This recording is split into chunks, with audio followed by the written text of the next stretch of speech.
Yeah, man, it's me. Looking at this shit at the casino, Misfit Thuggin. But who's to say that I was wrong, though? I'm still living, and one thing I learned about life is nothing.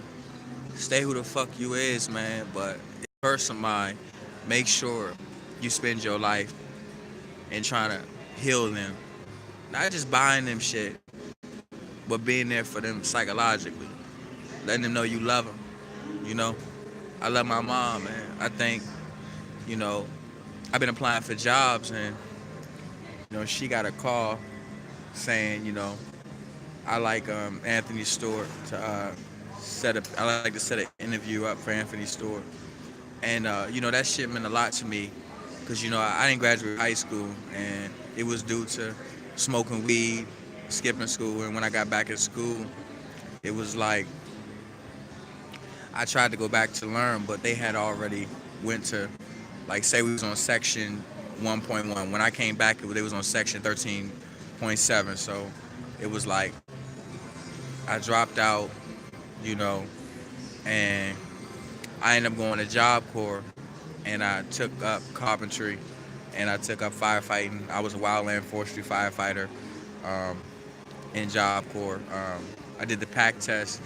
It was like 150 people who took it. You had to have 75 pounds on your back for 3 miles, and my score was like a 40.08. I was number three out of 150 people. It was like one, two, three. I think those people was recognized. But everybody who came, and tried out, I salute them. I wasn't really gonna try out at first, but my friend Aaron Myers was like, we should do it. And we're supposed to be getting $2,000. We're gonna be going to $5,000. We're gonna be going to California for 2 weeks. I didn't get to go because I was put in a mental hospital. They said I was going for 3 days for a mental evaluation. So I left Friday to go to the hospital, and then Monday came when I was supposed to get out to still make it to California, but they left me there for 11 days talking about I was a threat to staff and students, and they lied on me talking about I was smoking PCP in Job Corps, and I was like, who said that? They was like a staff member and a student. I was like, well, what student said that, or what staff member said that? But they was like, just sign this paper, but I've learned in life that, people gonna do what they gonna do, but life supports life in a 360-degree angle, and life also fucks life, and life changes life. But, I bounced back from that. I'm still alive. Recently, I started this YouTube page, and, I always ask people, what was your dream when you was a child? What did you want to be when you was a child? Me, I wanted to be a basketball player, but now my dream is to make other people's dream come true. And I came down to Kansas City. I left my dad when I was 10 years old. I'm from Leavenworth, Kansas. I moved to Southeast D.C. I went to Kimball Elementary, and I stayed there in D.C., Southeast. I lived on 30th Street for 4 months, and then I went back to Leavenworth, and then I went to Warren Middle School. I stayed down there for like a year, and then I moved out to Prince George's County, Maryland. We lived in what was that? Lanham, Maryland. My sister and them went to Duval, sister and brother, Thomas and Tasha, and I went to Catherine T. Reed. Then after Catherine T. Reed, I went to Nicholas Orem. The Nicholas Orem, I went to Thomas Johnson. Then I went to Nicholas Orem in 7th grade. Then after 7th grade, I went to Thomas Johnson. 9th grade, I went to Crossland, which was in was in Temple Hills, Maryland. Then I went to Friendly High School. And then I went in 10th grade. I was like, I had all E's, which is F's and shit. But E's on the East Coast is just F's. It's just like the worst grade you could get. My mom was like, either you gotta go to Job Corps or you wanna go to Leavenworth. I was like, I wanna go to Leavenworth. So I went to Leavenworth High School. I was honor roll, had a 3.0 and shit. And then I had this video camera. I was recording, and this girl was like, what you doing on your video camera? I was like, what, you wanna be on it? She was white. She was like, sexual harassment and shit. But I've never had a problem with like race and shit. I've always learned about I always knew about universal equality and shit. I believe like racism was institutionalized in school because I never knew about racism until my teacher in 2nd grade was like, she put on Roots and shit. And it was 3rd grade. It was Miss Sullivan. Then we moved to Miss Campbell's class, but we watched the movie Roots, and after that, my friend kind of looked at my white friend looked at me different, and I looked at him like wow, like this shit happened. And I remember going to Richard Allen Cultural Museum, which is in Leavenworth, Kansas, and I actually got the an historical sign, which is the colored sign and the white sign. I'm like, wow, this shit really went down. And then my aunt Eleanor, which passed away, and my uncle Freddie.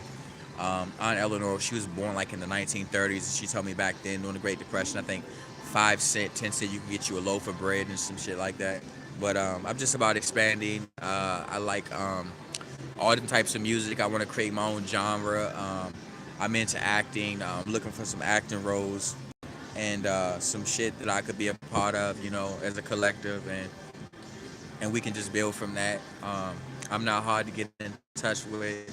My Facebook page I just made is Lorenzo Cortez. Just check me out. Lorenzo is an Lorenzo. Cortez Cortez. Check me out. And this is live, so I ain't got nobody following me, looking at me right now. But this is just me beginning my shit.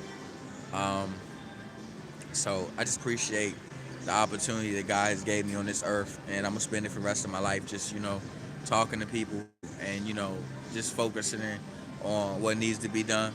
You know, and we need to connect back in life. No matter how old we get, we gotta go back to life.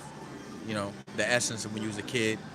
When you used to smile and shit. But I know people struggling financially and shit. And if we had the time, we would all connect. But it's like the timeline of life. I want to let y'all know all y'all are important, and I love y'all. And I was about to get married, but I had to step back from that. Um, I'm just figuring out my career and my plan right now because you have to make yourself, you have to adorn yourself. You have to become the greatest person you can be for someone else. And with a woman, you want to accommodate her the best way you can. If you have a girlfriend, you want to make life the most comfortable life that you can give her. It's like she's in the cold at the bus stop, you should have a car. But if she believes in you, then change. When someone invests in you, then change. You know? So this wraps it up. I could go on forever and ever, but this is just the beginning. Let's just talk. Let's just build. But all right, I'm going to end this now, and may peace be with you and your family, and God bless.